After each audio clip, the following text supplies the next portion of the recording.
Salam, hər vaxtınız xeyir olsun. Mən Sərvər Rəşidov. Videomuza funksiyalar mövzusuyla davam edirik. Artma və azalma aralığı.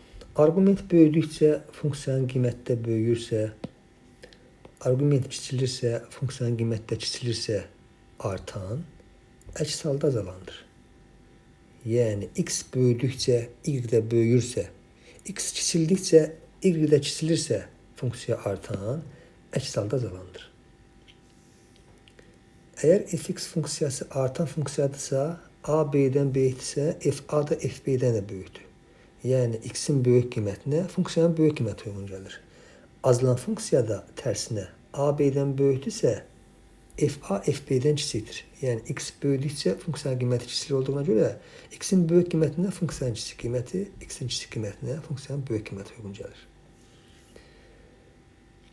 Aşağıdakı funksiyalar qabağımıza daha çox çıxacaq deyə bunları artan kimi ifadə eləmişəm. Yəni bunları əzbərləməyəcəyik təbii ki. Fikir versəniz x dərəcəsi tək olanlar x kubu, x üstü 5. Bunlar hamısı dərəcəsi təkdir. Kök altında x, 3-ün kök altında x bunlar artan. Artan funksiyaların qabağına mənfi qoyduğumu nə olur bunlar? Azalan olur. Fx artandısa qabağında mənfi olanda azalan olur.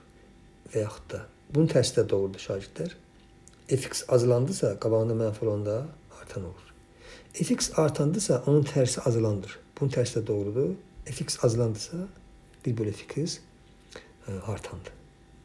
Bu bilgilər əsasında aşağıdakı sualları cavablandıraq. Yazıb ki, bütün ədəd oxunda artandır. Yəni x-in istənilən qiymətində funksiya artır. Hansı ən böyükdür? X-i ən böyük olanı götürəcəyik. Cavab 3-də f 3-də 7-dir. Artan funksiyada sanki düz mütənasibdir. Hansında x ən böyükdürsə, qiyməti ən böyükdür. Amma azalan funksiyada tərsinədir. Bütün ədəd oxunda azalandır. Hansı ən böyükdür? Azalan funksiya olduğuna görə ən böyük soruşsa deməli ən kiçiyi götürəcəyik. Qiymətlərin içində ən kiçiyimiz 5-də 1-dir. 5-də 1 ən kiçikdir deyə f5-də 1 də ən böyükdür. Deməli artan funksiyada düz mütənasibdir, azalan funksiyada tərs mütənasibdir. Artan funksiyada soldakı sualda hansı ən böyükdür? Ən kiçiyi, ən böyük götürürük. Amma azalan funksiyada tərsinə hansı ən böyükdür deyir, biz ən kiçiyi götürürük. Hansı ən kiçik desəydi biz ən böyük götürərdik. Funksiya artandır. X kubu funksiyası artandır. O vaxt artan olur ki, qabağı müsbət olsun. Gördüyünüz kimi burada artan funksiyaların siyahısını vermişəm. Ən çox istifadə olunanları. X kubu artandır, qabağı müsbət olanda artan olacaq, eləmi? Deməli 25 minus k kvadratı sıfırdan böyük olmalıdır ki, artan olsun. Əmsalı müsbət olmalıdır. Əmsalı mənfi olsa azalan olar. Hər tərəfi mənfi 1-ə vursam, k kvadratı minus 25 kiçikdir sıfırdan. Bərabərsini necə həll edərik? Sıfıra bərabərləşdirib köklərini taparıq. İntervallar üstündən həll edərik. Bu plus minus 5-dir. Mənfi 5 və müsbət 5-i intervalda düzüb. Bu 9-cu sinif kvadrat bərabərsizlər mövzusudur. Kvadratın qabağı müsbətdirsə, sağ tərəfə ən sağa müsbət qoyub, müsbət, mənfi, müsbət işarələrini növbələşdiririk. Artandır, daha doğrusu sıfırdan kiçikdir. Mənfiyə vurub işarəni dəyişməyək. Sıfırdan kiçik o deməkdir ki, mənfi aralığa götürəcəyik. Cavab mənfi 5, 5-dir. Bir azalandır. Normalda kök x k-nın içi natural qiymətində. Kök x artandır. Qabağı mənfi olsa olacaq azalan. O zaman azalan deyirsə demək qarşısı mənfi olmalıdır. K kvadratı minus 9 mənfi olmalıdır. Kvadrat bərabərsinin həlli qaydası. Təkrar sözlərlə də ifadə edirəm. Sıfıra bərabərləşdirib kökləri tapırıq. Kökləri intervalda düzüb intervallar üsulu ilə həll edilir. Cavabı yazarkən bərabərsinin işarəsinə baxılır. Kvadratın qabağı müsbətdirsə, ən sağa müsbət qoyub, növbəti işarələri ardıcıl düzülür, müsbət, mənfi, müsbət, mənfi. Kiçikdir 0, o deməkdir ki, mənfi aralıq cavabdır. Mənfi 3, 3. Bizdən natural soruşulduğuna görə 1, 2 və götürüləcək. 3 burada yoxdur da. Neçə natural qiymətində cavab olacaq? 1 və 2. Yəni 2 natural qiymətində. Burada neçə tam qiymətində demişdi 3-cü sualda. -4, -3, -2, Bunu bircə yazmaq da olar. Mənfi 4-dən müsbət 4-ə 8, o da 0, 9 dənədir. Burada 9 dənə tam qiymətində. 5-ci sualda fx təkdir. Bu tip suallarda mən ola bilsin bir neçə qrafik yolu falan da var. Mən şərtləri ödəyən funksiya seçirəm. Tək funksiyaların siyahısından birini seç. Bax burada tək funksiyaların siyahısı var. X, x kubu, nə bilim 2x, 5x.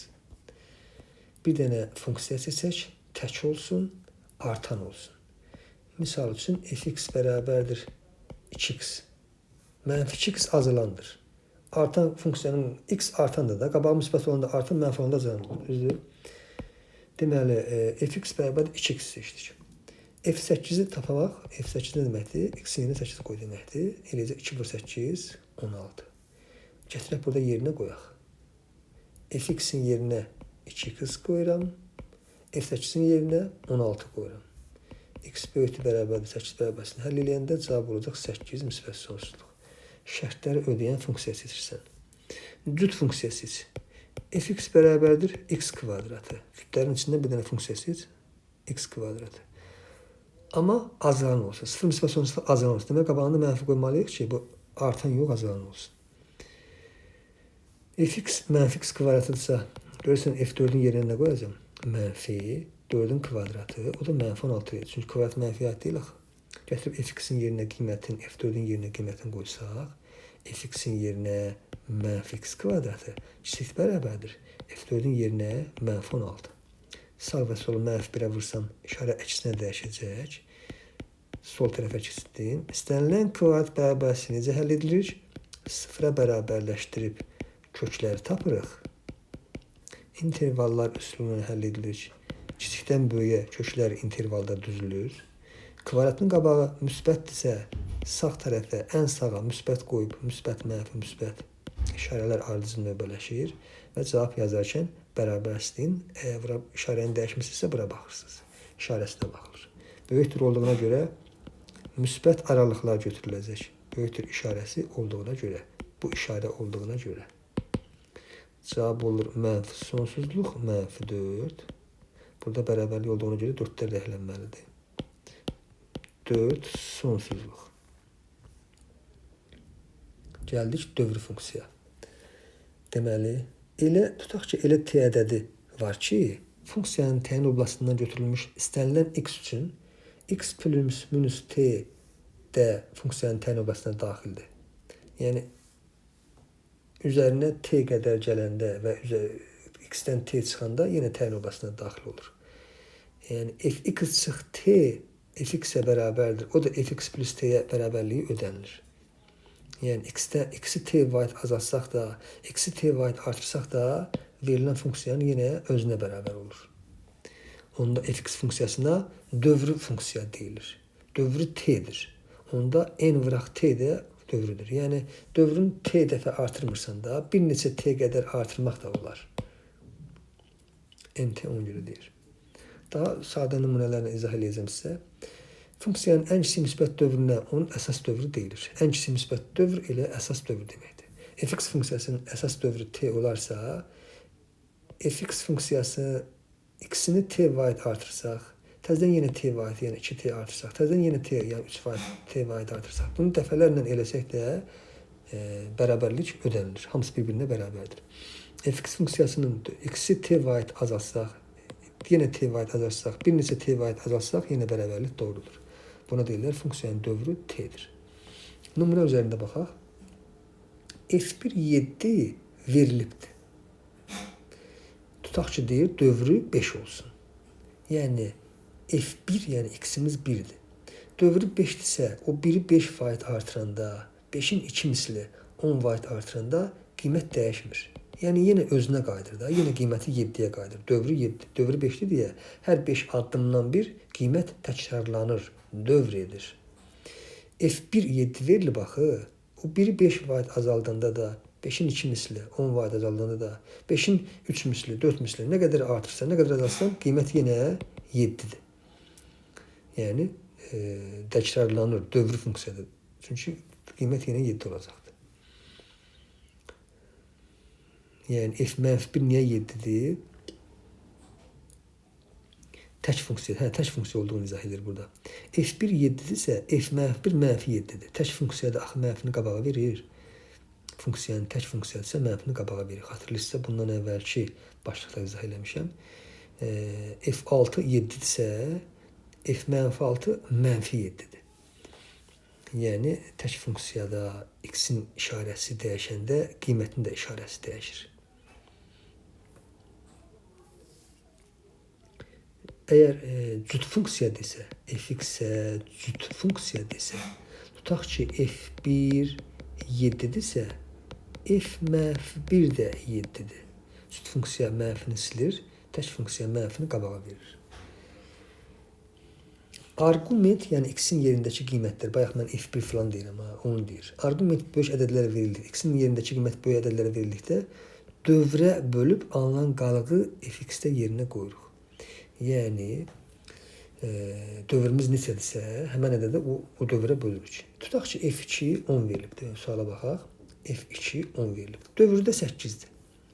Bizə lazımdır f90 çıx f62 lazımdır bizə, tutaq ki. Nə edibdir? 90-ı dövrə bölübdür. Qalıb 2. Artıq f90-ın yerinə f2 yazıbdır. Sonra 62-ni bölüb də 8-də qalıb. Dövrü 8-də axı. Qalıb neçə? 6. Artıq 62-nin yerinə 6 yazıb olub f6. Deməli bizim f90 çıx f62 nəyə bərabər oldu? f2 çıx f6-ya. Yerinə qalıqları qoyduq da. f2 nə bizə verilibdir 10. f6 da verilibdir 3. Cavab oldu 10 çıx 3 7. İndi başlayaq nümunələrə. Bundan əvvəlki funksiyada tək funksiya haqqında məlumatlar verilmişdir. Burada da istifadə oluna bilər. -3 3 arasında 0 var. Əgər 0 varsa, tək funksiya üçün f0 0-dır. Tək funksiyanın qaydasıdır bu. Əgər 0 nöqtəsində təyin olunubsa, yəni x-in yerinə 0 qoya bilirsinizsə, tək funksiyada f0 0-dır. Cütdə yox ha, təkdə. Davam eləyək. Və unutmayaq ki, tək funksiya mənfini qabağa verir. 3 vuraq f0-ın qiyməti nə oldu? 0. Topla 2. Mötərizədə f2 bu mənfini qabağa verdi. Niyə? Çünki tək funksiyanın xüsusiyyətidir. Topla olacaq 4f2. 3 vuraq 0 0. Üstünə 2 gəldik 2. Mötərizənin qiyməti 2. f2-nin qiyməti neçədir? 10-dur. 10 üstə gələk 4 vur 10. 40 da 10. 50 vur 2. Cavab oldu 100.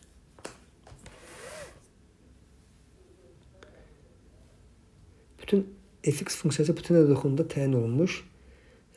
Yəni x-ə 0 da verə bilirik. Əsas dövrü 6-dır. Periodu dövrü 6-dır və cüt funksiyadır. Burada önəmli məlumatlar var. Dövrünü veribdir. Bütün ədəd təyin olunur. Yəni f0 alınarsa artıq nə olduğunu bilərik, amma tək funksiya olsa. Bu cüt funksiyadır. f2 5-dir. f-3 bu məlumatlardır. İndi cüt funksiya olduğuna görə ilk vacib qaydamız cütlüyü nəzərə alır. Cüt funksiya olduğuna görə bu mənfilər nə edəcəyik? Qabağa atacağıq. Ya daha doğrusu siləcəyik cüt funksiya. Tək funksiyada mənfi qabağa çıxır. Cüt funksiyada mənfilər silirik. f14 üstə gələk f21 bölünsün f45 üstə çıxaq f50. İndi cüt funksiyanın xüsusiyyətini tətbiq elədik. Dövrü 6-dır. Periodu 6-dır. 6-dırsa bu 14-ü 6-ya böləndə, 21-i 6-ya böləndə, bu 45-i 6-ya böləndə alınan qalıqlar yazacağıq. 14-ü 6-ya böləndə qalıq qalır 2. 14-ün yerinə f2 yazdım. 21-i 6-ya böləndə 18 qalıq qalır 3. 45-i 6-ya böləndə qalıq qalır 3. 50-ni 6-ya böləndə qalıq qalır 2. Deməli, qiymətlərin yerinə dövrünə böldüm, qalığı yazdım. Bu da yuxarıdakı qaydadır. Burada vermiş qaydamız var. Burada böyük arqument verildikdə dövrə bölüb alınan qalığı yazmaq lazımdır. Qaydaya tam hakim olsanız asan suallardır. İndi gələk f2 və f3-ə. f2 və f3 bizdə verilib də f2 5-dir. f-3 verilib desəniz müəllim. f3 verilməyib baxa. f3 6-dır da. o mənfi 3-dəki o mənfi qabağa çıxmayacaq. Çünki funksiyamız cüt funksiyadır. F mənfi 3 6-dırsa, F müsbət 3 də 6-dır. Cüt funksiya mənfini silirək. F2-nin yerinə 5, F3-ün yerinə 6 qoyaq. 5 topla 6, 6 çıx 5. 11 bölünsün 1, cavab 11-dir. Deməli, növbəti 3-cü sualımızda funksiyanın təkliyini bizə ifadə edirsə, deməli, bu mənfi qabağa çıxacaqdır. F(x) üstə gələk 4x bərabərdir mənfi çıxdı qabağa, topla 2x kubu.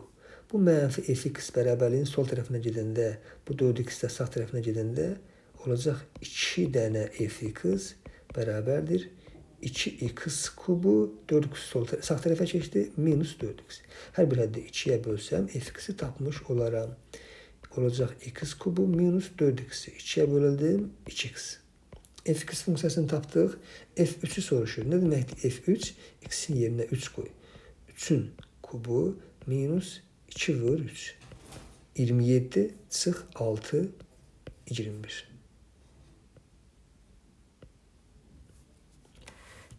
Fx burada cüt funksiyadır. Deməli, bu mənfi qabağa çıxmayacaqdır. Bu mənfi qabağa çıxmayacaqdır. 2fx üstə gələk, f mənfi x-in mənfisi qabağa çıxmadı. Çünki cüt funksiyadır axı. Bərabərdir 12x kvadratı topla 3. Elədir 3fx bərabərdir 12x kvadratı topla 3-ə. Hər bir həddə 3-ə bölsək, fx tapmış olarıq. 12x kvadratını 3-ə böləndə 4x kvadratı, 3-ü 3-ə böləndə 1. Fx tapdıq, f3-ü soruşur. Yəni, x-in yerinə 3 qoy. 4 vur 3-ün kvadratı 9, topla 1. 36 topla 1, 37. 5-ci sualımız. Bütün ədəxunda təyin olunmuş əsas dövrü 6-ya bərabər olan tək funksiyadır. Bütün ədəd oxunda təyin olunması x-in yerinə 0 qoya bilərsən deməkdir. F0 alınsa tək funksiyadır, dövrü də 6-dır. Bunlar çox vacib məlumatlardır. Dövrü 6-dırsa nə edəcəm?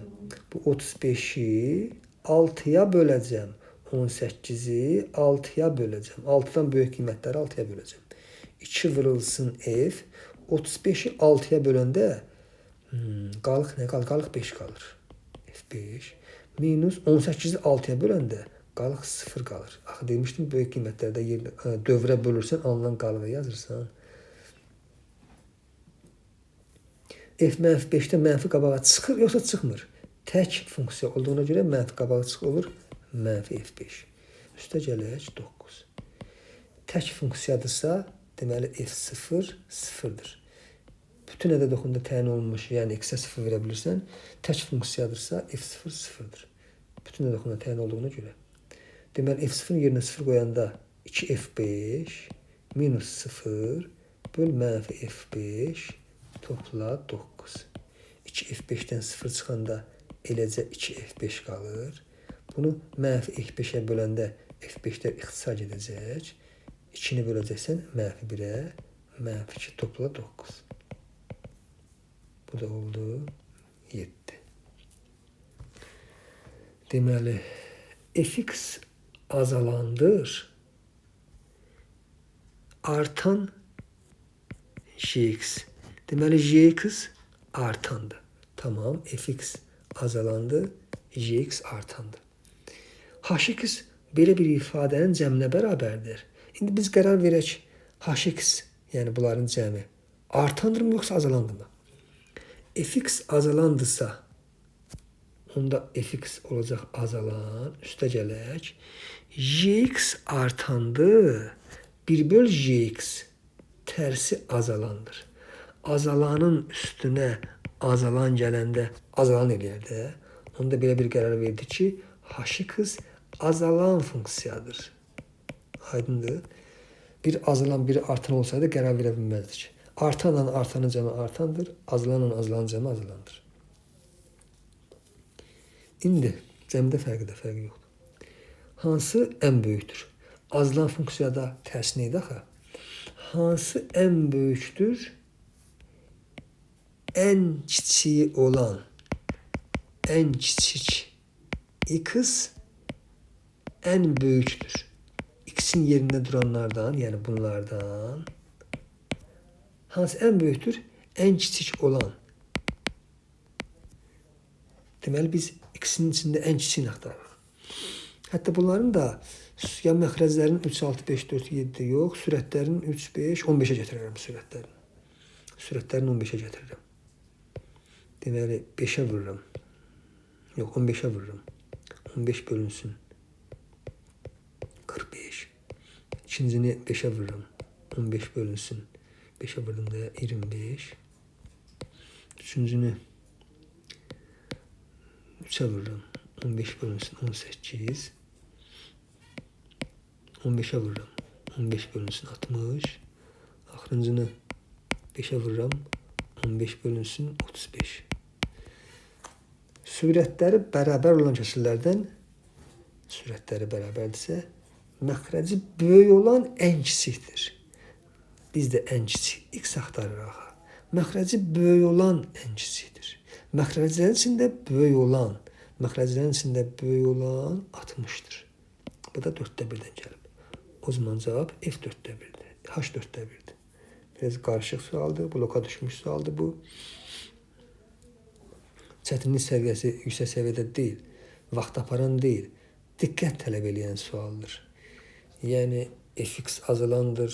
Gx artan olanda onun tərsi azalandır. Bunların cəmi də azalan olandır. Deməli hx azalan funksiyadır. Hansı ən böyükdür? Azalan funksiya olduğuna görə ən kiçik görünən. Kəsrlərin də içində hansı ən kiçikdir? Məxrəci ən böyük olan ən kiçikdir. Belə böyük kiçik məsələsi adamı çaşdırır, amma məncə siz bacararsınız, siz əjdahasınız, canavarlarsınız siz. Mürəkkəb funksiya.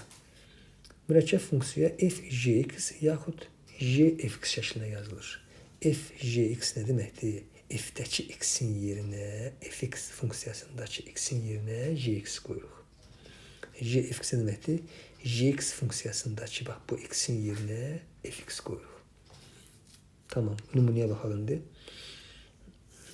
Lap sadə bir örnək versəm, sizə fx 3x topla 1-dir, gx 7x çıx 6-dır. F gx nə deməkdir? F-dəki, bax, birinciyə baxın, f(gx). F-dəki x funksiyasının yerinə, f-dəki x-in yerinə gx qoy. Bax, f-dəki x-in yerinə, bax, bu x-in yerinə gx qoy. 3 vuraq 7x minus 6 topla 1. Əslində 3 vuraq gx topla 1 demək istəyərdim. Gx-in yerinə 7x çıx 6 qoydum da. Bunu da vurub atsanız 21x minus 18 topla 1. Minus 17 olacaq. Gələk birinci sualımıza. Fx verilib, gx verilib. F gx nə deməkdir? F-dəki x-in yerinə gx funksiyasını qoy. 2 vurulsun. Bax, bu x-in yerinə nə qoyuram? Bax, bu x-in yerinə nə qoyuruq şagirdlər? Bu x-in yerinə gx funksiyasını qoy. F gx, f-dəki x-in yerinə gx, yəni 3x çıx 6 qoy. Topla 4-də var. Bax, bu oldu f gx. Bu oldu f gx. Bərabərdir 16 tənliyi həll edin. 6x minus, bir saniyə. Heyecanlandım. 6x minus 12 topla 4 bərabərdir 16-ya. 6x minus 8. 16-nın üstünə 8, 24. 24 6-ya böləndə 4. Tənliyi həll elədik. J fx-i tapın. J fx bu deməkdir ki, J-dəki bu x-in yerinə, bir də göstərəm, J-dəki bu x-in yerinə fx qoy. Deməli, J fx bərabərdir x üstü 4. X-in yerinə fx-i qoy. J fx. 3x kvadratı üstü 4. Bax, bu x-in yerinə nə qoyduq? J fx-i qoyduq. Yəni 81 x üstü 8 qüvvətə vuruluraq. Bu funksiyanı ifadə elədik. Bunlar hamısı test olusunda var, suallardır. F(J14)'ü soruşur. F(J14). Əvvəlcə J14'ü tapaq. Desəniz, mənim J14 tapanda x-in yerinə 14 qoyacaq. Axı bizə Jx verilməyibdir. J 3x plus 2 verilibdir. J14 olması üçün 3x plus 2-ni 14'e bərabər eləməliyəm. Gərək 3x plus 2'nin yerində 14 olsa, J14'ü tapmış olacağım. Görəsən, x-in yerine neçə qoymalıyam J14 alınması üçün? 14'ten 2'sini çıxdım. 12 3'e bölüm. Deməli, x-in 4 qoymalıyam. Deməli, x-in yerine 4 qoyanda 3 vur 4, 12 topla gördünüz, J14 alınır. Deməli, x-in 4 qoyacağım. 2 vur 4 2 vur 4 topla 5. 8 topla 5 13. Deməli J14 neçə tapıldı? 13. F J14 nə deməkdir? F J14'ün qiyməti neçədir? 13. Deməli biz F13 axtarırıq. Fx funksiyası verildiyinə görə, başqa funksiya verilmədiyinə görə, elə birbaşa x-in yerinə 13 qoyacağım. 3 vur 13 çıx 11. 39 çıx 11. 39'dan 10 çıx, sonra 1 çıx. 28 eləməlidir. J fx 6x plus 1 verilibdir. Fx soruşur. J fx nə deməkdir? J'dəki x-in yerinə fx'i qoy. Fx'i tanımırıq. Fx məlum deyil bizə. J fx nə deməkdir o zaman? J fx nə deməkdir? J'dəki bu x-in yerinə 3 vuraq. X-in yerinə fx qoy. Minus 2. Bərabər nə veribdir? 6x plus 1 veribdir. Buradan 3fx bərabərdir. Mənfi keçsin sağ tərəfə. 6x plus 3 olacaq. Hər tərəfə 3'ə bölsək, 6'ın 3'ə böldüm 2x topla 3 3'ə böldüm 1. 2x topla 1. Fx funksiyasını soruşurdu. Bu tip suallara vərdiş eləyim. Mürəkkəb funksiyadır. İkili funksiya deyirlər. Baxın şagirdlər, nə deməkdir ikili funksiya? Yəni dərs mənim burada mı yerinə qoyacaq, burada mı yerinə qoyacaq? X hansına aiddirsə onda. Mən bu sualı heç bura fikir verməyin hələ ki. Mən bu sualı versəm, desəm F10'u tapın. X 4'ten böyükdür. Yəni F10'u burada yerinə qoyacağam. Aydındır. Desəm ki F1'i tapın, da burada yox. Burada yerinə qoyacaqsın. Çünki x 4'ten kiçikdir axı. 4'ten kiçik qiymət F1 o deməkdir. F1 yəni 4'ten kiçik qiymət. Başa düşə bilirsinizmi? Yəni qiymət hansına aiddirsə onu yerinə qoyacağam. F mənfi 2 nə deməkdir? F mənfi 2'ni tap, qaytar özündə yerinə qoy. Əvvəlcə mənə F mənfi 2 lazımdır. Mənfi 2 bu aralıqdadır, yoxsa bu aralıqdadır? Əlbəttə ki, ikinci aralıqdadır. Onda burada yerinə qoyacaqsan. Deməli, x-in yerinə mənfi 2 qoyacaqsan. Mənfi, x-in qabağında mənfi var. Mənfi 2, x-in yerinə mənfi 2 qoyulur. Topla 6. Elədi ki, topla 6. Elədi 8. Deməli, f mənfi 2'miz neçə alındı? 8. Bəs məndən nə soruşur? F mənfi 2'ni soruşur. Artıq bunun qiyməti bəllidir. 8. Qaytarıb onun yerinə 8 qoyanda olacaq F8. Deməli, F8 axtarırıq. F8 hara aiddir? Əlbəttə, F8 4'ten böyük qiymətlərə aiddir. Deməli, F8'i burada yerinə qoyacağım. Yəni, 2 vur 8 topla 5. 16 topla 5, 21. Videonu başa düşmədinizsə, geri gəlib təzədən baxın, diqqətlə qulaq asın. Böyle çətin sual deyil, vərdiş eləməniz lazım. Deməli, fx verilibdir, jx də natamam da olsa belə verilibdir. Soruşur, f jx bərabərdir, j fx tənliyini həll edin. F jx o deməkdir ki, f-dəki x-in yerinə jx qoy. Bir daha baxaq, f-dəki bu x-in yerinə jx-i qoy. Yəni 7 vurulsun jx funksiyası topla 12. F jx bax bu deməkdir də, 7 vur j topla 12. Bərabərdir. J fx nə deməkdir? J'dəki x-in yerinə, bax bu x-in yerinə fx'in özün qoy. 3 vur fx topla a. Aydın oldu. İndi gətirək yerinə qoyaq. 7 vurulsun jx'in qiyməti 3x plus a topla 12 də var çöldə. 3 vurulsun fx'in qiyməti. Fx'in qiyməti nədir? 7x plus 12 topla a. Vurub açacağım. 21x sadələşdirəcəm. 21x Üstə gələk 7a topla 12 bərabərdir 21x topla 3 dəfə 12'nin 36 topla a. 21x'ə bir-birini apardı. Elimizdə qaldı 7a topla 12 bərabərdir a topla 36. Bu da oldu xətti tənlik. A sol tərəfə keçdi. 7a minus a. 12 sağ tərəfə keçdi. 36 minus 12. 7a'dan a çıxanda nə qalır? 6a bərabərdir 24. A bərabərdir 4.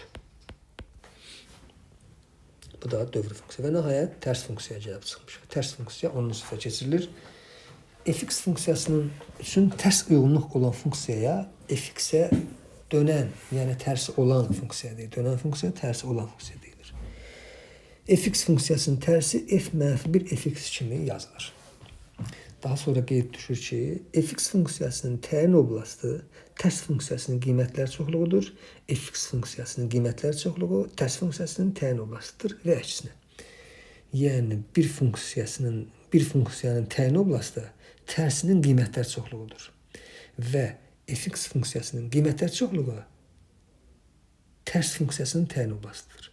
Bunu biz də istifadə edəcəyik bu qaydanı. Sonra tərs funksiya üçün belə bir qayda var. f-1a sanki x ilə y yer dəyişdirir də.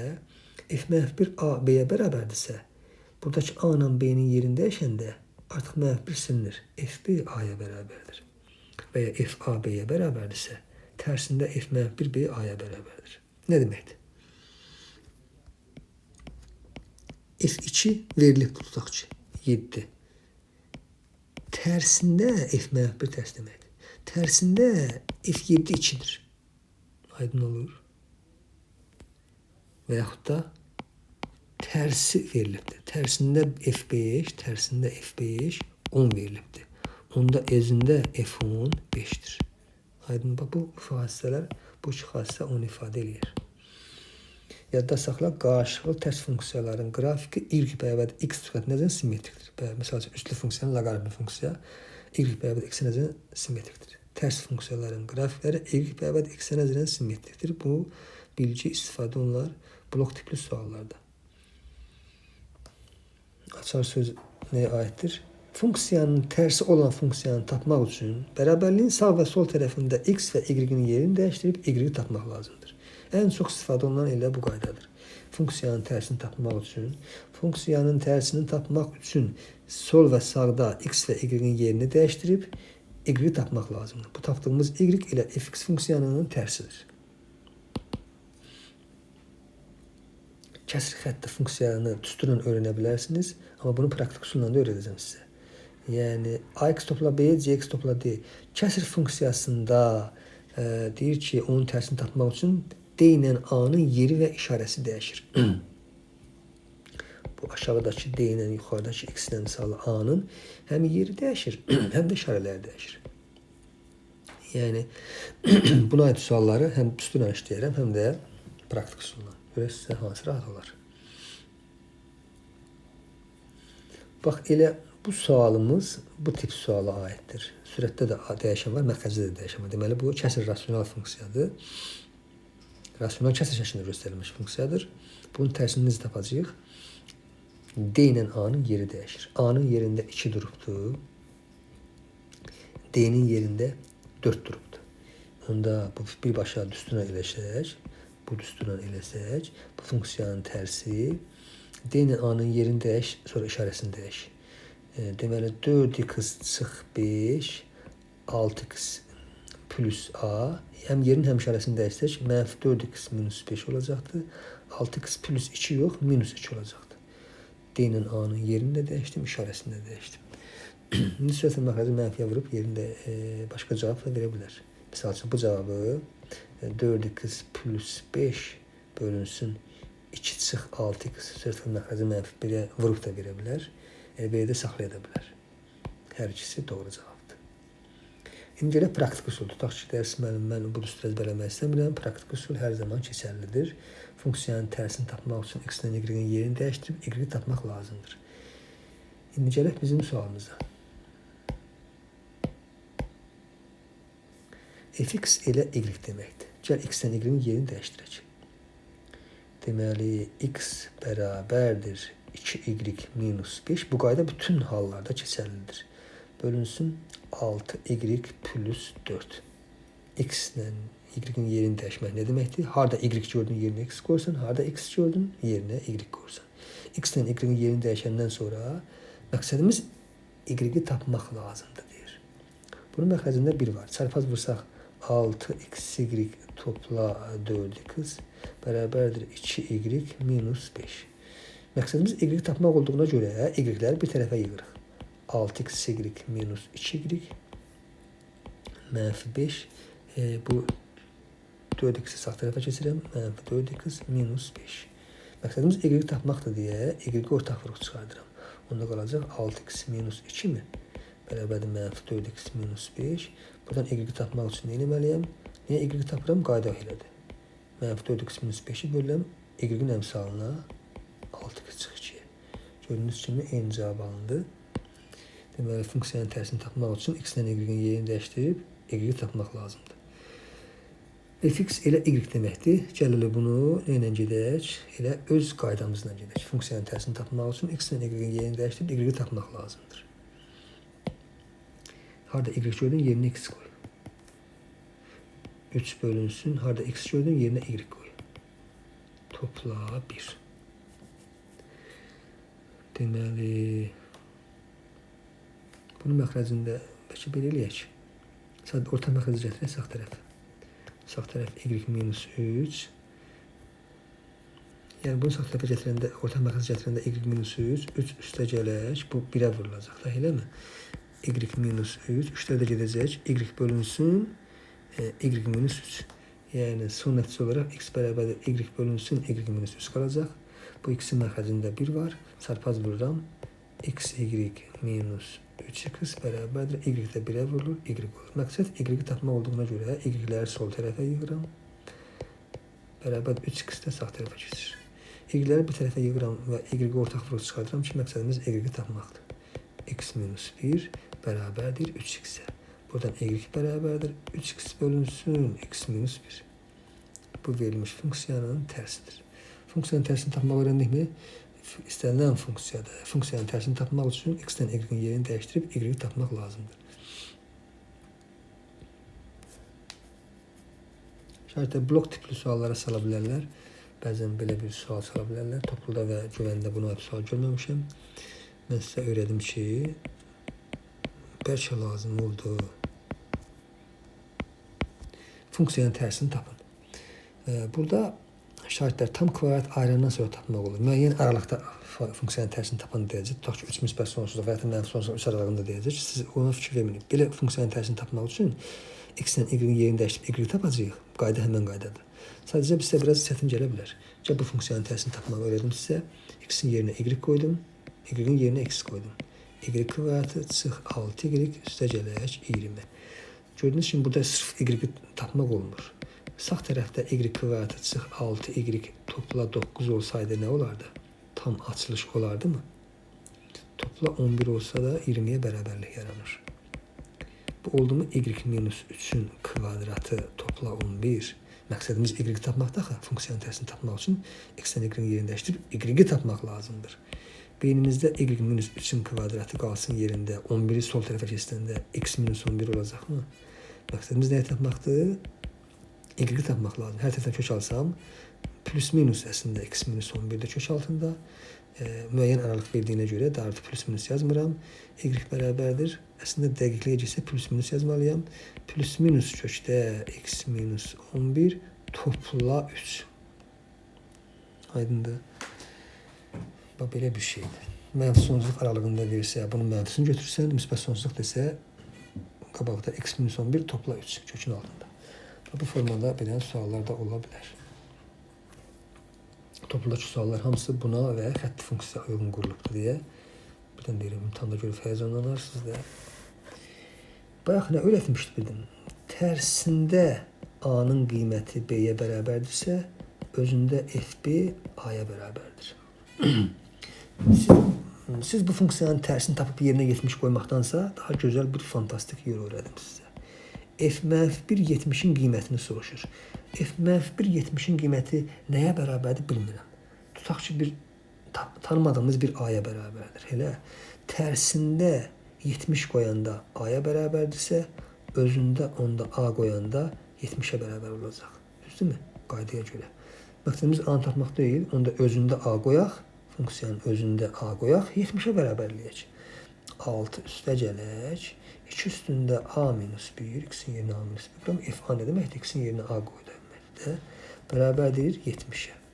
2 üstündə a minus 1 bərabərdir. 6 keçdi sağ tərəfə 64.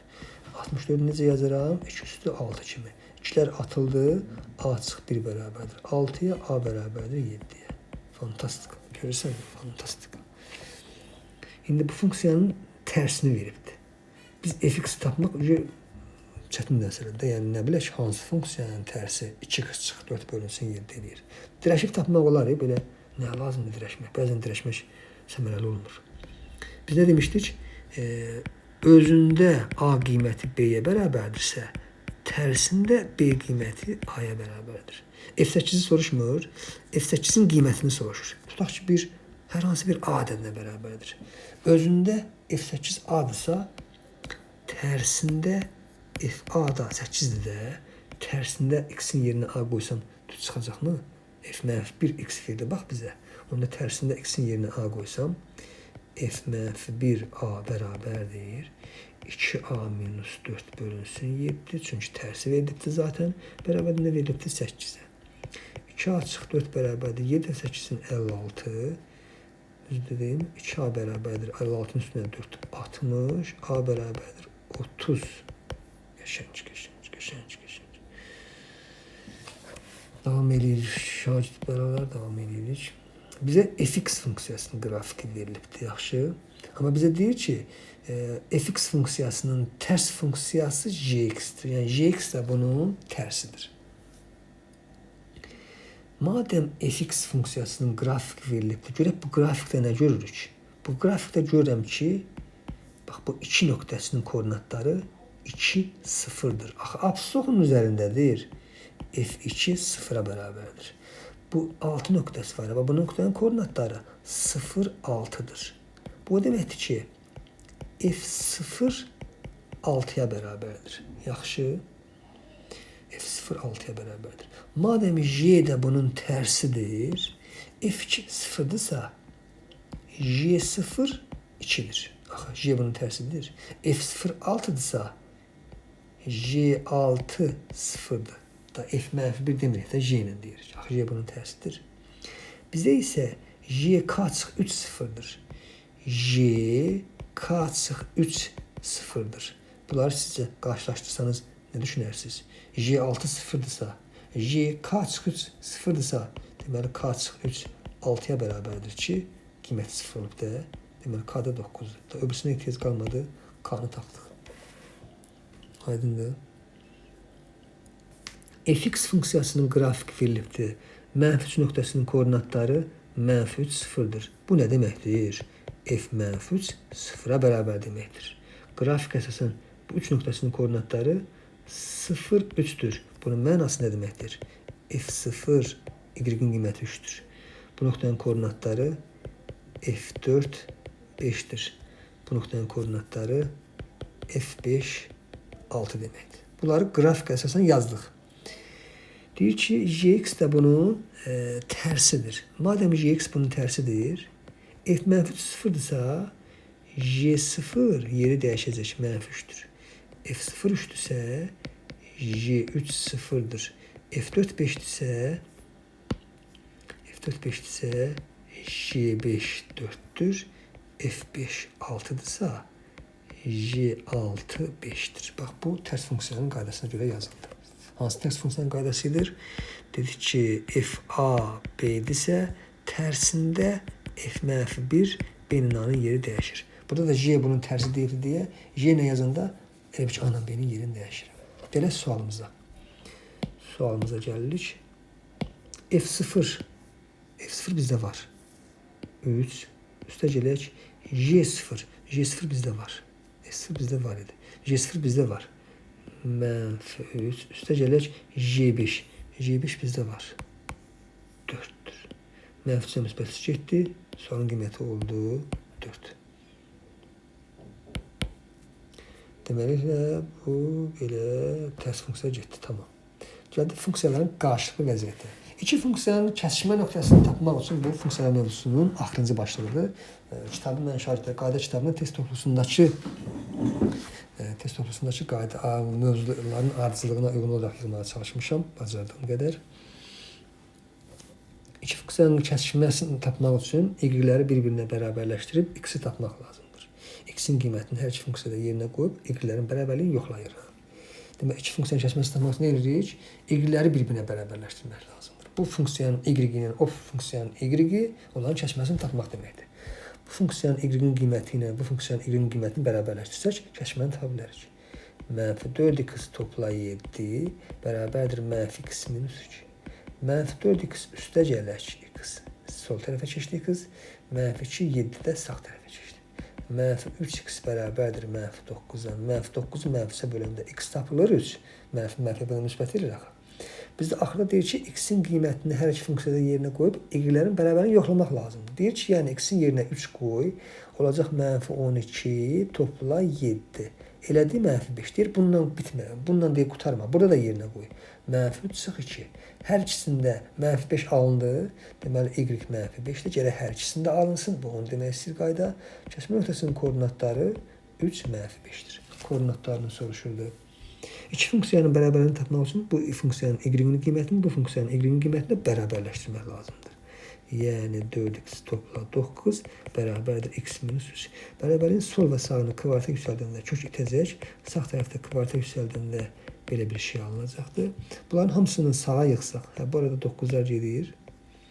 Sağa yıxsaq x kvadratı çıx 6x, 4x də sağa keçəndə çıx 4x olur.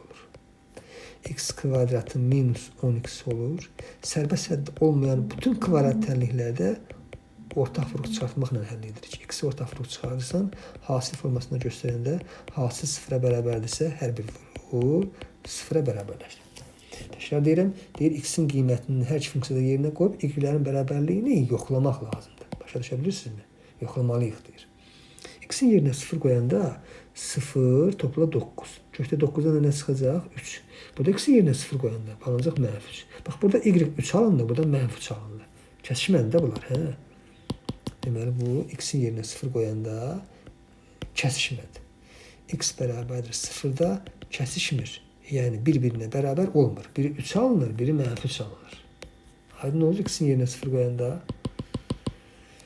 kəsişmir. X-in yerinə 10 qoyanda 40 topla 9. 49-dan 7 çıxır. X-in yerinə 10 qoyanda 10 çıx 3, 7 edir. Bərabərlik 3 çıxır. Hər ikisində y 7 olur.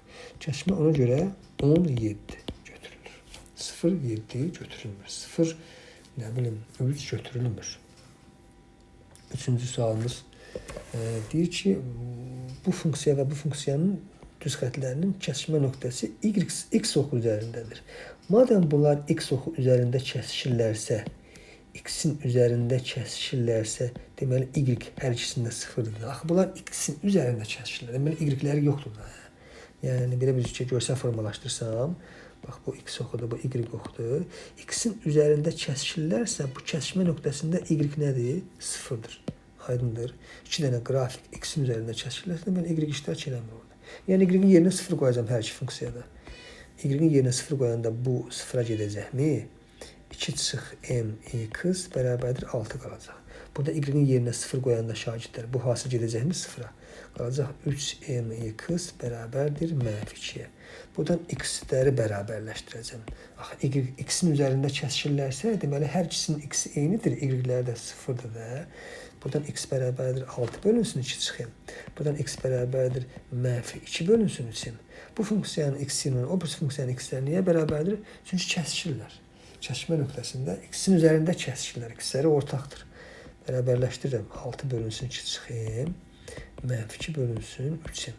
Çarpaz vuranda 3, 6, 18m bərabərdir. -2, -4 üstə gələk 2m. 2m sol tərəfə keçsə 18-dən çıxılacaq. Buradan m bərabərdir. -4 bölünsün 16-nı da -4-də bir kimi yazacaq. Və yaxud da -0,25. Bu da dimin sualı şagirdlər. İki funksiyanın kəsişməsi. Burada deyir ki, kəsişmə nöqtəsi ordinat oxu üzərində, ordinatın üzərində, bax, 2 dənə funksiya çəkim sizə. Bu funksiya bir də bu funksiya. Y-in üzərində kəsişirlər. Nə deməkdir? Y-in üzərində kəsişirlər artıq. Deməli x yoxdur orada. Y-in üzərində kəsişirlər. Deməli bu dəfə x-in yerinə 0 qoyub y-ləri bərabərləşdirəcəm. X-in yerinə 0 qoyanda şartda 3 vuraq 0 0 eləyəcək.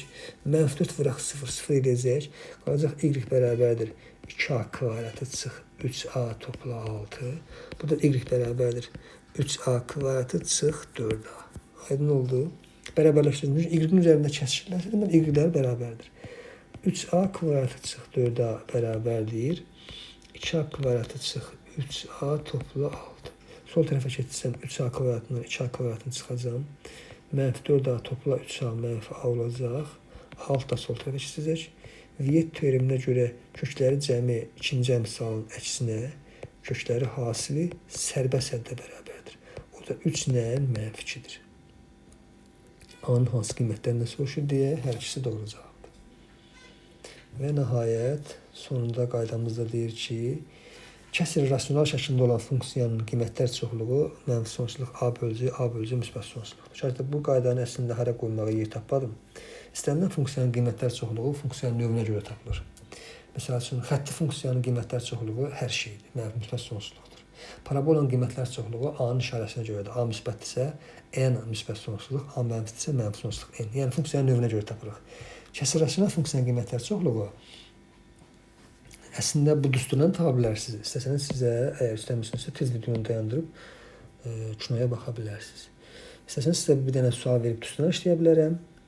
İstəsəniz praktik yolunu öyrənə bilərəm.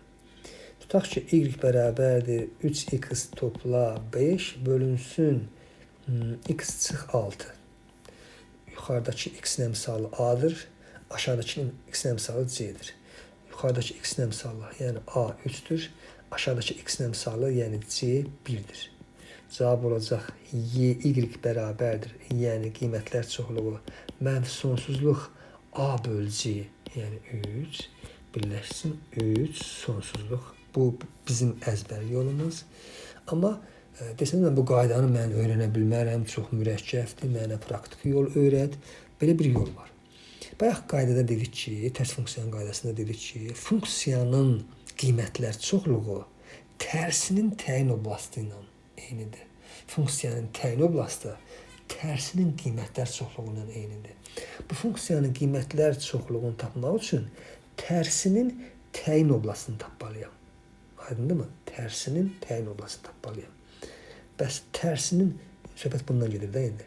Tərsinin təyin oblastını necə tapacağam? Kəsr formasında olan funksiyanın tərsini tapmağı düstur yolu var. Tərsi. A-nın C-nin yeri və işarəsi dəyir.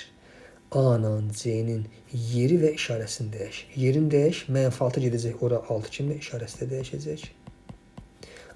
A 3-dür, aşağı gələcək -3 kimi. Tərsini tapdım. Tərsinin təyin oblastı. Kəsr funksiyasında verilən funksiyanın, kəsr formasında verilən funksiyanın təyin oblastı necə tapılar? X məxrəc 0 olmaz. X bərabər deyil 3. X bərabər deyil 3 nə deməkdir? Mənfi sonsuzluq 3, 3 sonsuzluq. Desəniz, bəs bu funksiyanın tərsini haradan tapdınız? Bu mənim yadımda qalmır. İstənilən funksiyanın tərsini tapırlar. Bu funksiyanın tərsini taparlar. İstənilən funksiyanın tərsini tapmaq üçün x ilə y-in yerini dəyişdirib y-i tapmaq lazımdır. Dəyişdirək də x bərabərdir 3y plus 5 bölünsün y minus 6. X-in yerinə y-in yerinə x qoyduq. Çarpaz vurub y-i tapmağa çalışacağıq. X, y minus 6x bərabərdir 3y topla 5-ə yığıram sol tərəfə. Məqsədimiz y-ləri tapmaqdır deyə y-ləri sol tərəfə yığıram. Məqsədimiz y-i tapmaq deyə y-i ortaq vuruq çıxardıram.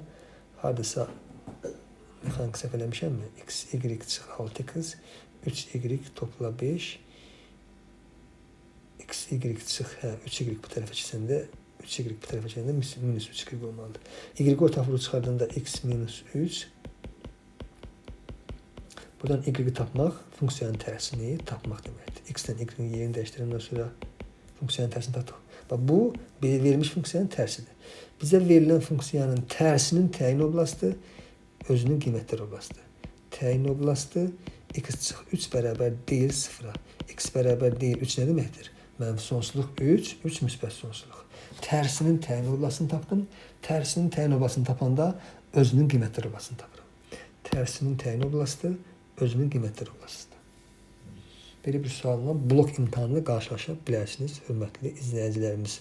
Sağ olun, sağlıqla qalın. Növbəti videolarda görüşmək ümidi ilə hələlik.